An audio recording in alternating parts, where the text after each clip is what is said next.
Le Congrès américain vote contre l'escalade en Iran. Donald Trump face à un revers politique majeur. Le Congrès américain vient d'envoyer un message fort à la Maison-Blanche en adoptant une résolution visant à limiter les pouvoirs de guerre du président Donald Trump dans le conflit avec l'Iran. Les élus américains ont relancé un débat fondamental. Qui décide réellement de la guerre aux États-Unis? Cette décision soulève de nombreuses questions. Pourquoi le Congrès agit-il maintenant, alors que les tensions militaires entre Washington et Téhéran se sont intensifiées ces dernières semaines? De nombreux parlementaires estiment que le président est allé trop loin sans obtenir l'autorisation formelle du Congrès. Les élus craignent-ils une guerre longue et coûteuse ou cherchent-ils simplement à reprendre un pouvoir que la Constitution leur confère? Donald Trump a-t-il perdu le soutien d'une partie de son camp? L'un des faits les plus marquants est que certains élus républicains ont voté contre la position du président. S'agit-il d'un simple désaccord ponctuel ou un signe d'une fracture plus profonde au sein du Parti républicain?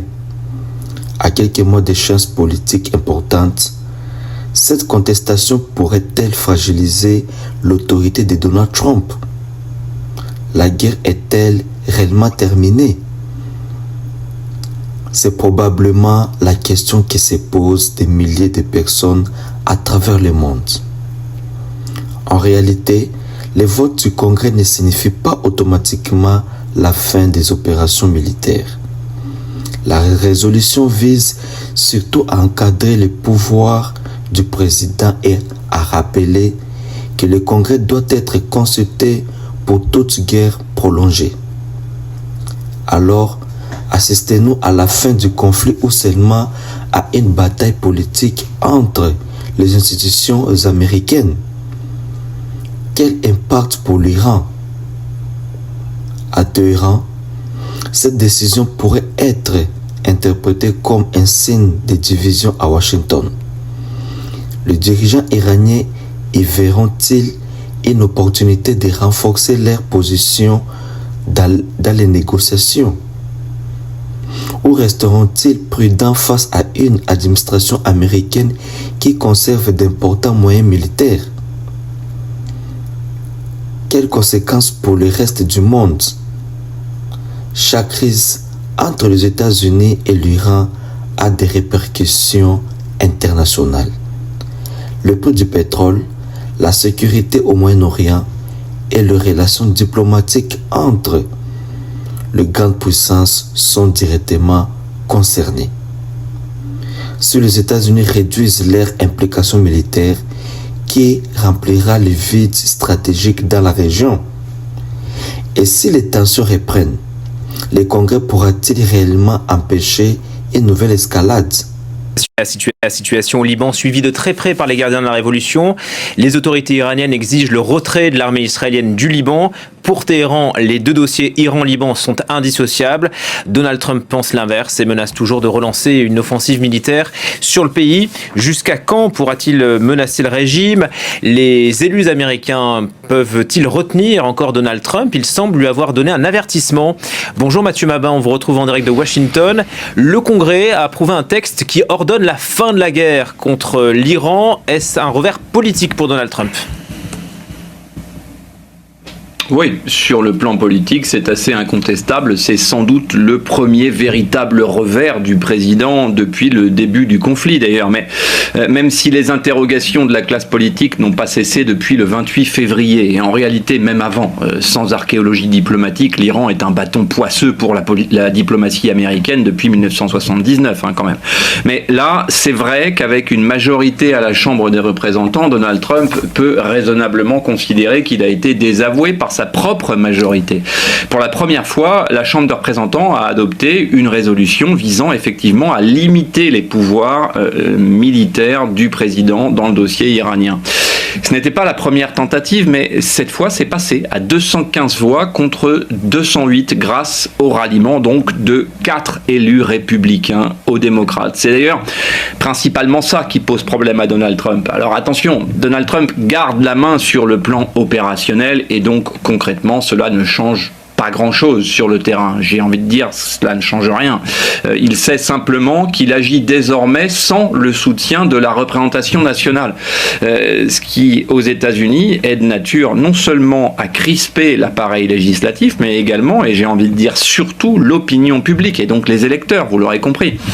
Le texte doit encore franchir plusieurs obstacles, au Sénat notamment, et la Maison-Blanche répète à qui veut l'entendre qu'il n'est que symbolique, ce texte. Mais le symbole, c'est précisément ce qui est important ici. C'est précisément ce qui manque à l'opposition démocrate, d'ailleurs, des symboles de la faiblesse de Donald Trump qui pourraient redonner espoir à un électorat progressiste qui subit les initiatives, disons-le, de l'exécutif depuis janvier 2025. Depuis 3 mois, le président imposait son propre rythme à Washington sur l'Iran. Cette fois, c'est le Congrès qui reprend l'initiative, ça c'est clair, et qui rappelle qu'aux États-Unis, le pouvoir de faire la guerre appartient constitutionnellement aux parlementaires.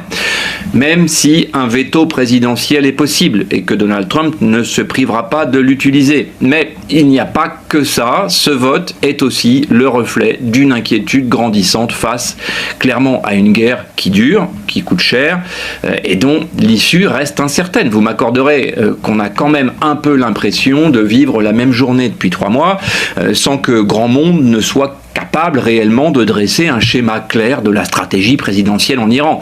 Autrement dit, Donald Trump n'a pas perdu la guerre politique au Capitole ces dernières heures, mais il vient de perdre néanmoins une bataille très significative. Je vous l'accorde, Mathieu. Les démocrates, en tout cas, lors de ce vote, ont fait le plein hier. Ça, c'est pas une surprise, mais ils ont été rejoints par que quelques républicains.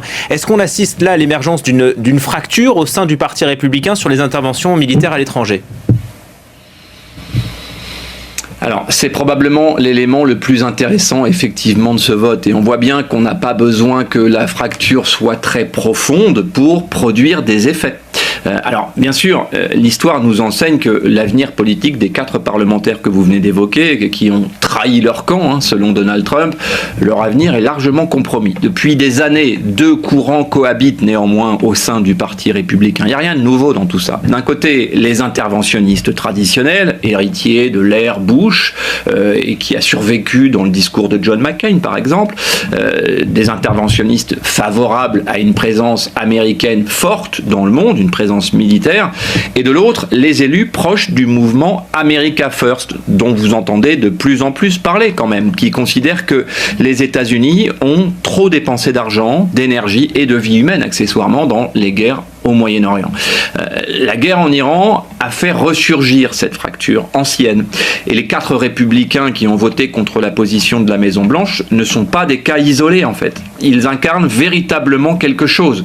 Et ils incarnent notamment, au plus haut niveau de l'État, la divergence, par exemple, entre le vice-président J.D. Vance et le chef de la diplomatie américaine, Marco Rubio, par exemple.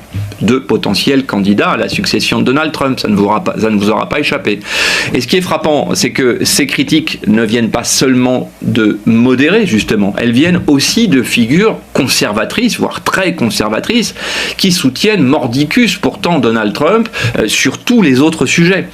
Le débat n'est donc pas vraiment pour ou contre Trump. Le débat est jusqu'où les États-Unis doivent-ils s'engager dans les conflits étrangers, tout simplement. C'est une question qui traverse aujourd'hui toute la droite américaine et qui la secoue.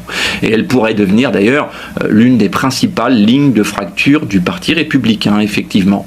Midterm dans 5 mois. Eh oui, ça sent vraiment les midterms. Merci beaucoup Mathieu Mabin, direct de Washington.